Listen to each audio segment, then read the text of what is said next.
जिसने तुम्हें 9 महीने पेट में, 3 साल अपने हाथों में और जिंदगी भर अपने दिल में रखा, उस माँ की कदर करना सीखो। नमस्कार मेरे प्यारे प्यारे बच्चों, आपका हार्दिक हार्दिक स्वागत, अभिनंदन। तो आज की जो मैं कहानी है वो अपनी एक सच्ची घटना बता रही हूँ जो मेरे साथ स्कूल में घटी थी।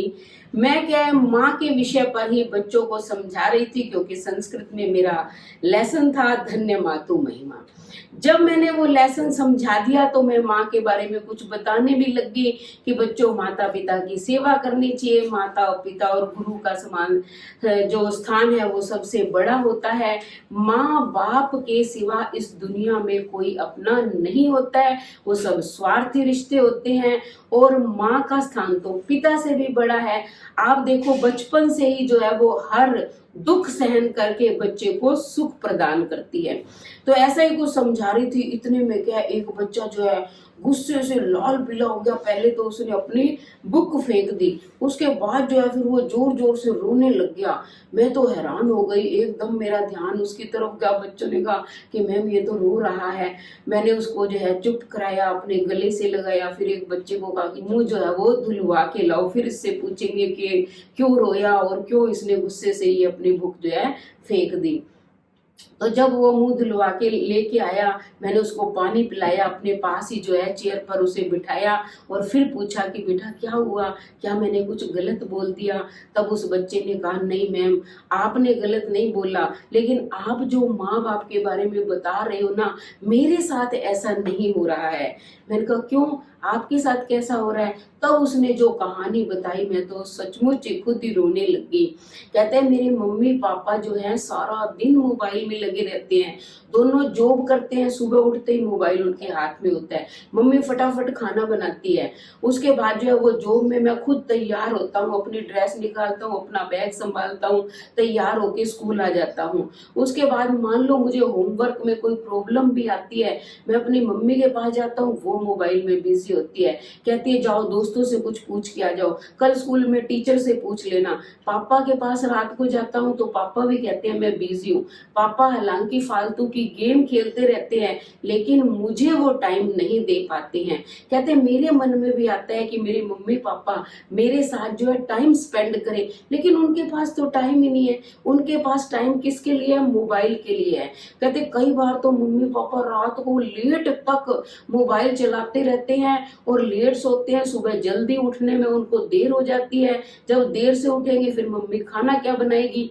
इसलिए कहते हैं कि मोस्टली मेरे लंच बॉक्स में आप देखते हो कि कभी ब्रेड होती है, कभी बिस्किट होते हैं। आप मुझे डांटते भी हो कि बेटा रोटी सब्जी लेके आया करो, मैंने आज तक आपको नहीं बताया, लेकिन आज मैं बता रहा हूँ कि बाजार से लाके तो मम्मी ढेरों चीजें दे देती है, लेकिन खुद मेरे लिए बनाती नहीं है। मैंने बहुत कोशिश की कि मैं उनसे बातें करूं, कुछ सीखूं, मुझे कुछ कहानियां सुनाए। आप कहानी सुनाती है क्लास में, हमें अच्छा लगता है, लेकिन मम्मी भी तो हमें कहानी सुना सकती है, क्योंकि आजकल दादा दादी तो है नहीं घर के अंदर, ये न्यूक्लियर फैमिली हो गई है। कहते हैं कि मैम मैं तरस गया हूँ, और आप जो ये अच्छी अच्छी बातें बताती है वो मेरे मम्मी पापा पे लागू नहीं होती हैं। मैंने बहुत मम्मी पापा को कहा है, लेकिन वो मेरी नहीं सुनते हैं। मुझे मान लो ज्यादा ही बोलता हूँ तो कहेंगे कि तुम्हें मोबाइल दे तो रखा है। कहते मैं चिल्लाता रहता हूँ, मम्मी पापा मेरी आवाज उन्हें सुनाई नहीं देती, लेकिन मोबाइल पर अगर कोई मैसेज आ जाता है तो झट उनके कानों में आवाज सुनाई देती है, वो उठा लेते हैं और देखते हैं। अब आप ही बताओ कि मम्मी पापा महान है आज के युग में या ये मोबाइल महान है। कहता कई बार तो मैं ये भी सोचता हूँ कि काश में मोबाइल होता तो मम्मी पापा के हमेशा पास तो रहता, वो अपने सीने से लगा के रखते, जहां जाते वहां मुझे लेकर जाते। ठीक है कि मुझे खाना खाने को नहीं मिलता, लेकिन टाइम टू टाइम रिचार्ज तो होता रहता, कम से कम उनके पास तो रहता। अब ये कहानी जब बच्चे ने सुनाई तो मेरी तो खुद की आंखें भर आई। उसकी कहानी सुनकर मेरी तो खुद की आंखों से आंसू बहने लग गए। मैंने जैसे तैसे उस बच्चे को तो चुप कराया, लेकिन अगले दिन जो है उसके मम्मी पापा को कॉल करके बुलाया, और जब मैंने उसके मम्मी पापा को उसकी बात बताई तो वो खुद रोने लग गए। उन्होंने बच्चे से माफ़ी भी मांगी और मुझे भी कहा कि सॉरी मैम, चलो अच्छा हुआ आपने हमें बता दिया।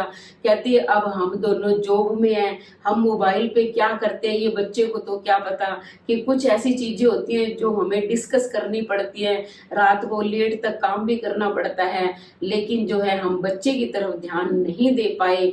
ये हम आपको भी सॉरी बोल रहे हैं और आज के बाद आपको कभी भी शिकायत का मौका नहीं देंगे।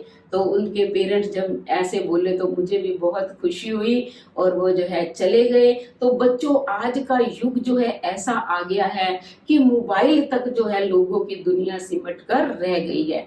मैं कई बार देखती हूँ छोटे छोटे बच्चों के हाथों में मोबाइल पकड़ा रखे हैं।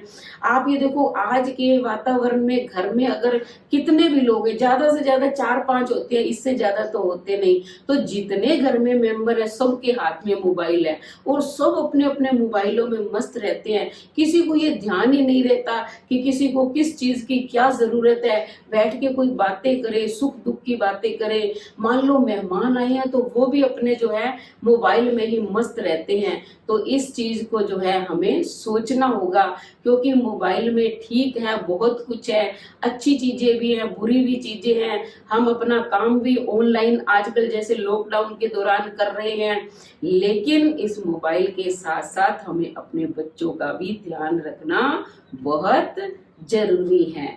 तो कैसी लगी मेरी आज की कहानी? अगर आपको कहानी अच्छी लगी तो फटाफट चैनल को सब्सक्राइब करें, लाइक करें, शेयर करें, कमेंट करें और बेल आइकन के बटन को दबाना, ताकि अगली वीडियो इसी तरह की उसका नोटिफिकेशन आपको सबसे पहले मिले। धन्यवाद।